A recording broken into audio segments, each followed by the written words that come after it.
Now to Gaza, where health officials say at least 27 people are dead after the Israeli military opened fire near an aid distribution point. The United Nations is speaking of potential war crimes after a similar shooting near the same site on Sunday. More than 20 countries, plus the UN, say a new Israeli-American aid distribution plan is needlessly putting civilians in danger.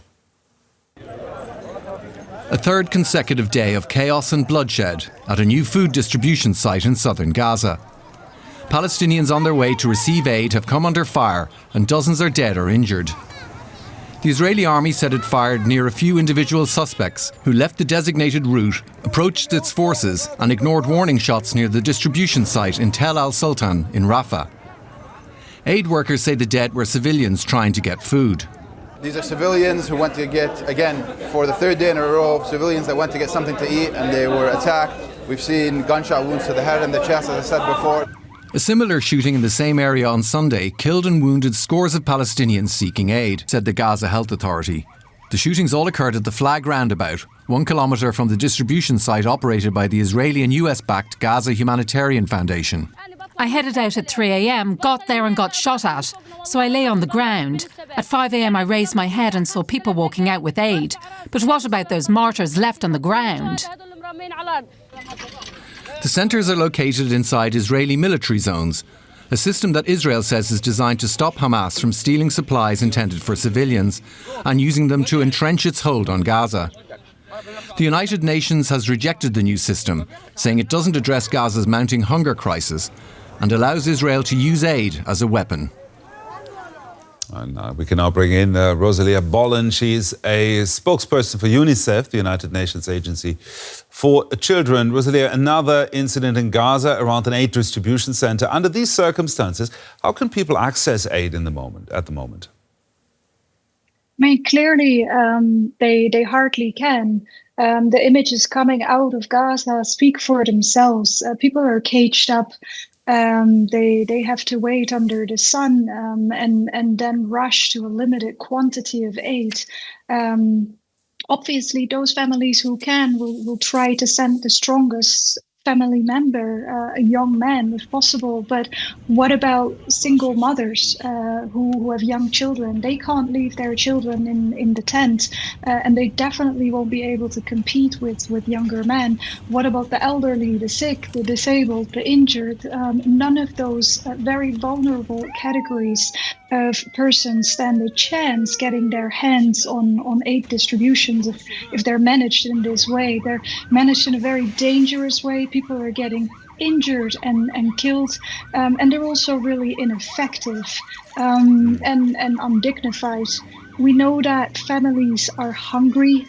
We recently met with a mother. Her name is Hanadi. She lives next to a cemetery garden. And when we met her, she was just beyond despair. She said that the people in the cemetery garden are dead, but she herself feels dead too. That day, the only piece of food she was able to find was molded bread. And that was all she had to give to her 3 children. She boiled tea and dipped the molded bread in the tea in the hope that that wouldn't make her children sick. But this is the level of despair that we're at. And what is really important to remember is that it doesn't have to be this way. During the ceasefire earlier this year, UNICEF, other UN agencies, INGOs, en masse, we were able to bring in large quantities of aid. Commercial goods were entering. We've proven from day one of the ceasefire what we're worth. UNICEF, for instance, has the equivalent of 1,000 trucks worth of aid supplies, vaccines, hygiene supplies, sanitary pads, nutrition supplies, therapeutic food.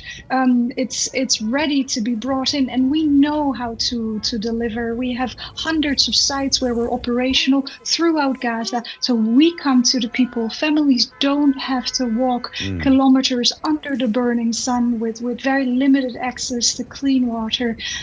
So we deliver in a safe way, and we make sure that it does reach those who need it the most vulnerable.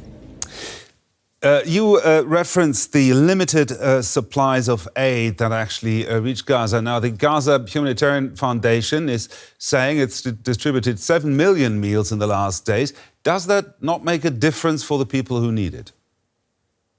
I mean, clearly, any amount of aid, any commercial goods entering the Gaza Strip today may mean the difference between life and death for a population that has lived through incessant bombardments and utter deprivation for nearly 20 months, with the exception of that 6-week ceasefire.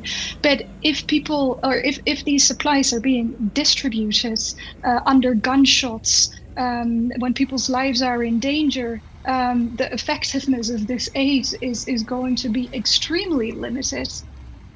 Can UNICEF still support the people in need right now? So UNICEF has continued its programming throughout these past months. Despite the aid blockade, routine immunization has continued. Puppet shows for children have continued, puppet shows to raise awareness about the dangers of unexploded bombs. There's temporary learning centers that continue to operate. And since May 19th, we have also been authorized to bring in limited quantities of therapeutic food for malnourished children. So our teams remain on the ground. We have dozens and dozens of staffers, international and national, who are risking their lives every single day to deliver this limited quantity of aid and services. But we are ready to do much more. We just want to do our jobs. We know what needs to be done. We remain on the ground, and we want to be able to do our jobs. Rosalia Bollen there from UNICEF. Thank you. Thanks for having me. Christos Georgalis is a Greek surgeon who worked at Nasser Hospital in Khan Yunis in southern Gaza until last month. He joins us from Athens. Welcome to DW. Tell us about your experience there working in Gaza. What was it like? I worked in Gaza until 10 days ago. I returned to Athens on the 21st. The only way I can describe this was as a slaughterhouse, and the slaughterhouse of children. It didn't feel in any way like a war. I've been to a war or to conflicts before.